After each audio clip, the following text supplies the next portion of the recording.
Jagan coterie వారు చేసిన నేరాలు గుర్తు చేసుకుంటూ ఎవరు ఎప్పుడు జైలుకి వెళతారా అన్న ఆందోళనలో ఉన్నారని పలువురు మంత్రులు ప్రస్తావించారు. నేరస్తులు ఎంతటి వారైనా తప్పించుకోవడానికి వీల్లేదని, అయితే పకడ్బందీగా నేర నిరూపణ చేశాకే చర్యలు తీసుకోవాలని సీఎం బదులిచ్చారు.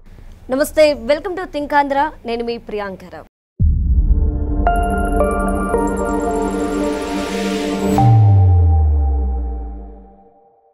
చంద్రబాబు నాయుడు గారు నిన్న ఒక మాట అన్నారు. నన్ను అక్రమ కేసులో అరెస్టు చేశారు కాబట్టి జగన్మోహన్ రెడ్డి గారిని నేను అరెస్టు చేయడం అనేది సరైన పద్ధతి కాదు, ఇది నా విధానము కాదు అని. కానీ ఈ రోజు ఈ టాపిక్ ఎందుకు మాట్లాడుకుంటున్నాము అంటే, తెలుగుదేశం కార్యకర్తలు చాలా మంది అంటూ ఉన్నారు రీసెంట్ గా కూడా, ఎందుకు జగన్మోహన్ రెడ్డి గారిని అరెస్ట్ చేయట్లేదు, మీరు ఎందుకు చేయలేకపోతున్నారు, భయపడుతున్నారా అని చెప్పి క్వశ్చన్ చేశారు. ఆ క్వశ్చన్ కి ఈ రోజు చంద్రబాబు నాయుడు గారు కూడా ఒక మాట అన్నారు. విజయ్ మాల్యా లాంటి వాళ్ళు ఎంతో మంది దేశం విడిచి పారిపోయారు, కానీ ఆ ముసుగు వేసుకొని ఇలా కబ్జాలు చేసిన వారు ఇంకా మన మధ్యనే రాజకీయ ముసుగులో తిరుగుతూ రౌడీ షీటర్ని రెచ్చగొడుతున్నారు అని చెప్పేసి ఎలా చూడాలి, అసలు చంద్రబాబు నాయుడు గారి ముఖ్య ఉద్దేశం ఏంటి, ఆయన ఏం చెప్పాలనుకుంటున్నారు? దీనికి సంబంధించి మనతో మాట్లాడడానికి ప్రముఖ పొలిటికల్ అనలిస్ట్ అడుసుమల్లి శ్రీనివాస్ గారు ఉన్నారు, ఆయనతో మాట్లాడదాం.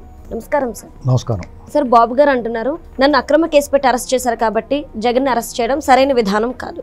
ఒక మనిషిని అరెస్ట్ చేయాలి అంటే ఆయన ఏం చేశాడో ఆ కేసులన్నింటినీ ప్రూవ్ చేసి అరెస్ట్ చేస్తేనే ప్రజలు మనల్ని నమ్ముతాడు అని చెప్పేసి అంటున్నారు.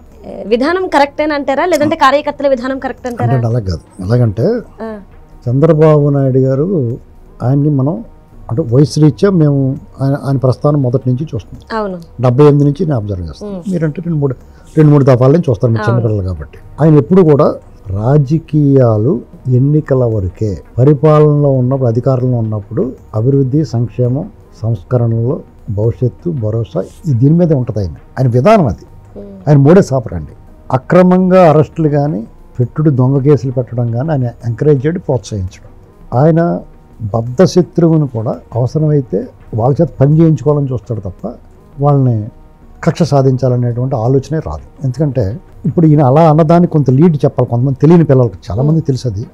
ఆయన 95లో ముఖ్యమంత్రి అయిన తర్వాత ఆయన పని చేయటం మొదలుపెట్టాడు. రాజశేఖర రెడ్డి గారు ఒక అడ్వాంటేజ్ తీసుకుని తెలుసుకున్నాడు. అప్పుడు కాంగ్రెస్ పార్టీ రెండోసారి ఎన్నికలకు వెళ్ళాలి. ఒకసారి ఓడిపోయిన 94లో, మళ్ళీ 99 అంటే 94 నుంచి 99కి మరి ప్రతిపక్షంలో ఉన్నారు కాబట్టి వీళ్ళ మీద వ్యతిరేకత ఉంటుంది. రామారావు గారి నుంచి అధికారం మారింది కాబట్టి అలాగా చంద్రబాబు నాయుడు గారిని వెన్నుపోటుదారుడిగా చిత్రీకరించి ఆయన మీద గెలవచ్చని రాజశేఖర రెడ్డి గారు ముఖ్యమంత్రి అయిపోవచ్చని ప్లాన్ చేసుకున్నాడు. ఉచిత విద్యుత్తు అనేటువంటి దాన్ని కూడా వాళ్ళ మేనిఫెస్టోలో పెట్టారు 99లోనే. పెట్టి ఇంచుమించుగా మనం గెలిచేస్తున్నాం అనుకున్నాడు ఆయన. ఓ పక్క చంద్రబాబు నాయుడు గారు ఎన్డీఏ తోటి ఉన్నాడు, బీజేపీ తోటి, వాజ్పేయి గారితో. ఇంకో పక్కన హరికృష్ణ గారు, దగ్గుబాటి వెంకటేశ్వరరావు గారు, వీళ్ళందరూ కూడా అన్న తెలుగుదేశంలో మళ్ళీ పెట్టి వీళ్ళ మీద వాళ్ళు ఓట్లు చీలిపోతాయి, లక్ష్మీ భారత్ వీళ్ళందరూ ఓట్లు చీల్చేస్తారు, మోహన్ బాబు, గిరిబాబు ఇలాంటి వాళ్ళందరూ, ఉపేంద్ర గారు వీళ్ళందరూ వాళ్ళ పనిచేస్తున్నారు. ఓట్లు చీలిపోయి వీళ్ళు గెలవచ్చు అనుకున్నారు. ఈజీగా ఉంటుంది గెలుపు, ఫ్రీ కరెంట్ అనేటువంటిది వర్కౌట్ అవుద్ది అని లెక్కేస్తారు. ప్రభుత్వ వ్యతిరేకత ఉంటుంది, అనేక అంశాలు కలిసి వస్తాయని వేసుకుని నేనే అయిపోయిన అనుకున్నాడు. చాలా మంది అనుకున్నారు కూడా, అధికారులు కూడా చాలా మంది ఆయన అవుతాడు అనుకున్నారు. కాంగ్రెస్ పార్టీ గెలుస్తుంది, చంద్రబాబు గారు ఓడిపోతాడు అనుకున్నారు. అనుకుని వాళ్ళ అంచనాలన్నీ తారుమారైపోయింది.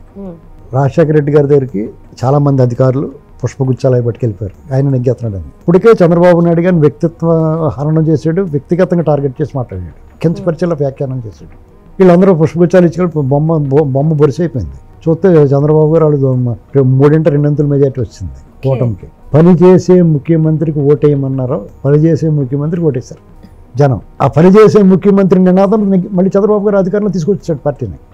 వ్యక్తిగతంగా ఆయన్ని వెన్నుపోటుదాడని లేకపోతే పొత్తులని ఆయనే అధికారంలో తీసుకొచ్చాడు. ఆయన ఇమేజ్ పనిచేసే ముఖ్యమంత్రి. అతని మీద సినిమాలు కూడా తీశారు. ఒక్కడో ఏదో సినిమా వచ్చింది చూడండి, అర్జున్ తోటి శంకర అని చెప్పి డైరెక్ట్గా చంద్రబాబు గారిని చూసి సినిమా తీసిన ఇన్స్పిరేషన్ అని చెప్పాడు. దేశ విదేశాల్లో దేశవ్యాప్తంగా ప్రతిష్ట పెరిగింది ఆయనకి. 2-3 ప్రభుత్వాలకి ఆయన సారథిగా ఉన్నాడు. బాబు బాబు బాబు అని చెప్పి మారుబాబు చక్రం తిప్పేస్తున్నాడు అని ఊరు ఆయన్ని.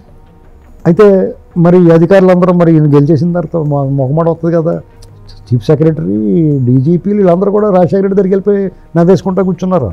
స్వీట్ ప్యాకెట్లు, పుష్పగుచ్చాలు పట్టుకెళ్ళిన వాళ్ళు. మా బొమ్మ చూస్తే ఇలా మారిపోయింది. వీళ్ళు కూడా గుమ్మంగడతో కాళ్ళు తొప్పుకుంటున్నారు ఒకళ్ళు. అప్పుడు చంద్రబాబు గారు వాళ్ళు ఏం చెప్పాడంటే, వాళ్ళకి రాజకీయాలు ఎన్నికల వరకే, మీరేం మొహమాట పడక్కర్లేదు, వచ్చి అందరం కలిసి పని చేసుకుందాం, రాష్ట్రాన్ని అభివృద్ధి చేద్దామని చెప్పాడు. చాలా సహృదయం, పెద్ద మనిషి తరాగా మాట్లాడాడు. అయితే కానీ ఈయన సహృదయుడే, ఈయన చాలా మంచివాడు, ఈయన పద్ధతి అయినవాడు, రాజకీయాలు ఎన్నికల వరకే చూస్తాడు, కుళ్ళు కుశుద్ధం ఉండదు, కుళ్ళు రాజకీయం చేయడు, ఖచ్చితంగా చేయడు, ఎవడన్నా మాట్లాడుకుంటే మాట్లాడుకునేవాడు. ఫెయిర్ పాలిటిక్స్, ఫెయిర్ గేమ్ ఆడతాడు ఆయన. కానీ మిగతాడు కూడా ఆడాలి కదా, అవతలడు కూడా ఫెయిర్ గేమ్ ఆడాలి కదా. కానీ అవతలడు ఏం చేసాడు, ఫౌల్ గేమ్ ఆడాడు.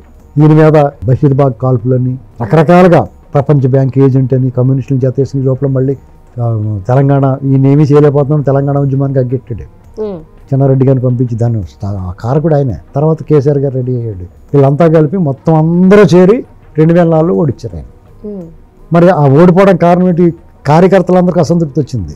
ఏంటి, ఈయన అధికారుల మీద ఆధారపడ్డాడు. సీతారామాంజనేయులు అటువంటి సీతారామాంజనేయులు అయిపోయి అప్పుడే తోకగట్ట ఎంత పెద్దది వచ్చేసింది అప్పుడే ఆయనకి. అక్కడ వాళ్ళ ఎమ్మెల్యే కొడుకుని కూడా ఎరగొట్టాడు బ్రహ్మానంద రెడ్డి గారు. బ్రహ్మానంద రెడ్డి గారు ఉన్నాడు కదా ఆచర్ల ఎమ్మెల్యే, ఆయన కూడా చెత్తగొట్టేసాడు పట్టుకెళ్ళి. అంత దారుణంగా అధికారులు రెచ్చిపోతే మరి కార్యకర్తలు అందరూ ఇదేట్రా బాబు మనం అందరూ గెలిపించుకుంటే అధికారులు ఇష్టం చేస్తున్నారు అనుకున్నారు. జవహర్ రెడ్డి, ఆ రెడ్డి, ఈ రెడ్డి అందరి పేరు, ధనంజయ రెడ్డి, అజయ్ కల్లం రెడ్డి వీళ్ళందరూ పేర్లు తెచ్చేసుకున్నారు. అప్పుడు ద్వివేది, తెవేది ఇలాంటి వాళ్ళు అందరూ ఐవైఆర్ కృష్ణారావులు వీళ్ళందరూ ఫైల్స్ పెట్టుకుని చేసేదేమో పని. ఈయన దగ్గర గౌరవం పొందుతారు, ఈయన అవకాశాలు ఇస్తాడు, పని చేసేది రాజశేఖర రెడ్డి. ఆయన 2004 అధికారంలో వచ్చిన తర్వాత ఇంకా విశ్వరూపం చూపించాడు, వచ్చకోత కోసేసాడు. చంద్రబాబు నాయుడు గారిలా కానీ రాజకీయాలు ఎన్నికల వరకే మనం కలిసి పని చేసుకుందాం అని అనలేదు. ముంజికాయలు కొత్త చూసారు, అలా కోసేసాడు అందరినీ. నక్సలైట్లు కూడా వదలలేదు, చర్చల పేరుతో పిలిపించి అందరికి విషాలు పెట్టి అందరిని చంపించేసాడు. వాళ్ళందరినీ వాడేసుకునేవారు. వాళ్ళు ప్రత్యర్థులు చంపడానికి నక్సలైట్లను వాడేవారు, వాడతారు వాళ్ళ కుటుంబం. చంద్రబాబు గారి మీద బాంబు దాడి, శ్రీపాదరావు గారిని, జనార్దన్ రెడ్డి గారి మీద, మాగుంట సుబ్రహ్మణ్యం ఎవరంటే వస్తారు అనుకున్నవారు వాళ్ళందరినీ వీళ్ళు వేసేసి నక్సలైట్ల మీద వేస్తారు, వాళ్ళ ఖాతాలో వేస్తారు. ఉమేష్ చంద్ర గారిని, కేపీఎస్ వ్యాస్ని ఇలాంటి వాళ్ళందరూ. ఇవన్నీ చాలా మంది మీకు తెలియదు. పెద్ద మనుషుల్లో కూర్చుని ఉన్న కథలు దూకుని మాట్లాడుతూ ఉంటారు కొంతమంది సీనియర్ జర్నలిస్టులు, జర్నలిస్టులు ఇలాంటి వాళ్ళందరూ ఉన్నారు. వాళ్ళు చెప్పిందే వింటారు. వాళ్ళందరికీ రాజశేఖర రెడ్డి నాకుతారు, వాళ్ళు ఇష్టం వాళ్ళకి. ఇలాంటి పరిస్థితుల్లో మరి చంద్రబాబు నాయుడు గారు ఇప్పుడు నేను చాలా పెద్ద మనిషి అంటే ఎలా కుదురుతుంది? జగన్మోహన్ రెడ్డి లాంటి ఎదుర్కొంటా 5 సంవత్సరాలు అతను అరాచకం చూసిన తర్వాత ఆయన కూడా చెప్పాడు, చంద్రబాబు గారు కూడా ఇసిగిపోయి ఒక స్టేజ్లో మిజరబుల్ ట్రీట్మెంట్ ఇస్తాను, ఎవరిని వదిలిపెట్టను అన్నాడు. స్వయంగా నాతోటే అన్నాడు ఆయన. నేను చెప్తున్నాను ఇవాళ, ఒకనొక టైంలో ఆయన జైలుకి వెళ్ళి వచ్చిన తర్వాత ఆయన అది ఎవరికి అపాయింట్మెంట్ ఇవ్వలేదు. నేను ఏదో రకంగా వెళ్ళాను. వెళ్తే చాలా బాధ ఆవేదన కలిగిందంటే, మాకు చాలా ఆందోళనగా ఉంది, మాకంటే ఎవరిని విడిచిపెట్టొద్దు అన్నాడు. దాన్ని నమ్ముతాం కదా అందరం. ఇప్పుడు ఆ పార్టీ వాళ్ళు ఇంకా నమ్ముతారు. మరి వచ్చిన తర్వాత సంవత్సరం అయిపోయింది, ఇంకా ఈ లోపల వెళ్ళేదేటని బాధ ఉంటుంది అందరికీ.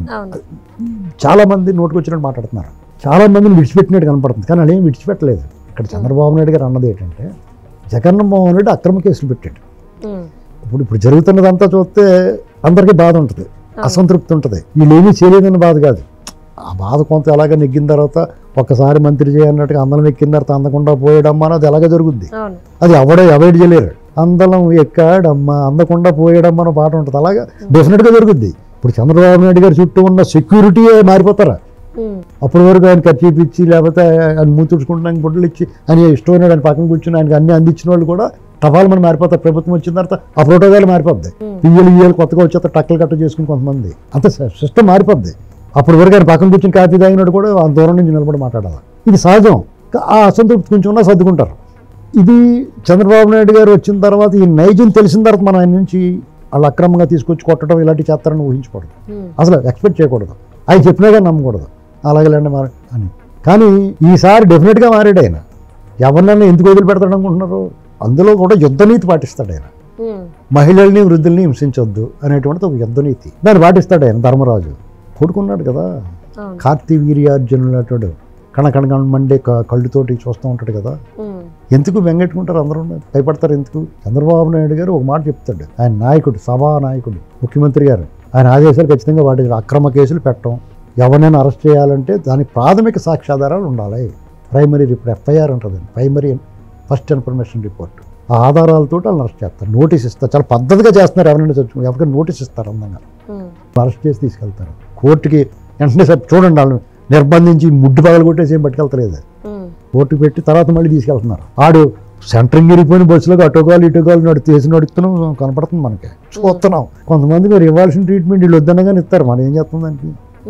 నా 4 నాకు పెడతాను కానీ మాట అనడానికి ఆ 4 పెట్టేస్తారు. అలాగే ఈ నిన్న ఆయన చేసిన వ్యాఖ్యలు అక్రమంగా నన్ను అరెస్ట్ చేశాడు కాబట్టి నేను కూడా అక్రమంగా అరెస్ట్ చేయను అన్నాడు తప్ప అసలు అరెస్ట్ చేయను ఎందుకంటే సాక్ష్యాధారాలతో అరెస్ట్ చేస్తాం. అంటే దాని అర్థం ఏంటంటే మనం బిగిస్తే నట్లు ఊడి రావాలి అని దాన్ని అర్థం చేసుకోవాలని మనం అర్థం చేసుకోవడాన్ని బట్టి ఉంటుంది. ఓకే. అయితే దాన్ని నెగిటివ్గా ప్రచారం అవుతుంది, కార్యకర్తలు అసంతృప్తికి గురవుతున్నారు. మాలాటి వాళ్ళు కూడా దాన్ని 2 రకాలుగా విశ్లేషిస్తున్నాం. ఇది కరెక్ట్ కాదు, ఈ టైప్ మాట్లాడడం వల్ల ఒక నిరాశ నిస్పృహలు కలుగుతాయి, ఇది ఒట్టిదో నిజం అనేటువంటి సందేహం ఉంది, దాని క్లారిటీ ఇవ్వాల్సిన అవసరం ఉంది. అధికార ప్రతినిధులు చెప్పాలి, ఇది స్పష్టంగా చెప్పాలి. వాళ్ళని వదిలిపెడతాం అనుకోకుండా వాడు ఎందుకు వదులుతాం మేము అని చెప్పాలి. ఆ పాము వదిలితే మిమ్మల్ని కరిచినట్టు మమ్మల్ని కరుతుంది అని చెప్పాలి, మీకన్నా మమ్మల్ని ఎక్కువ కరుతుంది అని చెప్పాలి. కాబట్టి నేనైతే ఏమనుకుంటున్నానంటే ఇతన్ని ఒక్కసారి లోపలికి వెళ్తే ఎంటర్ ది డ్రాగన్, వెళ్ళటమే కానీ రావటం ఉండదని అనుకుంటున్నాను. నా అంచనాలు ఏది కూడా తప్పలేదు. ఇటీవల రాజకీయాలు, ఈ మధ్యకాలంలో రాజకీయాల్లో మన అంచనాలు 100% నిజమైనవి. కాబట్టి జగన్మోహన్ రెడ్డి ఒక్కసారి అంటూ ఆ జైలు ద్వారములు తిరగబడినాయి అనుకోండి, జైలులోకి ప్రవేశించడం, కారాగారవాసము, శిక్ష పడకుండానే కారాగారవాసము స్థిరంగా ఉంటుంది అతనికి. శిక్ష పడిన తర్వాత కారాగారవాసం వేరు, వైట్ డ్రెస్ ఇస్తారు. అలా కాకుండా ఇతను సొంత దుస్తులు, ఇంటికాడ నుంచి తెచ్చిన చలువు దేశం దుస్తులతోటే ఇతను ఉండొచ్చు. ఇతను మాజీ ముఖ్యమంత్రి కాబట్టి కొన్ని సౌకర్యాలు, ప్రత్యేకమైన వసతులు కల్పించబడతాయి. చపాతీలు గట్రా చెయ్యక్కర్లేదు, చేసి పెడతారు, తినొచ్చు. కానీ కారాగారం మాత్రం కంటిన్యూ అవుద్ది. ఇక్కడ బ్యాచ్ అందరూ వెళ్తారు, లోపల అష్టజమ్మ ఆడుకోవచ్చు ఖచ్చితంగా. అయితే దానికి రావయ్యా అని చెప్పి తీసుకెళ్ళిపోరు, కేసు తర్వాత పెడతాం, వాట్సాప్లో మీకు పంపిస్తాం అని చంద్రబాబు గారు అన్నట్టు అనరు. అందంగా గవర్నర్ గారి దగ్గర పర్మిషన్ తీసుకుంటారు, ప్రాథమిక సాక్ష్యాధారాలు పెట్టుకుంటారు. జడ్జి గారు కూడా ఏదో రకంగా వదిలిచ్చేద్దామని లేదని ట్రై చేసినా కానీ పని జరగదు, ఏమీ చేయలేక రిమాండ్ వేస్తారు. Thank you so much sir.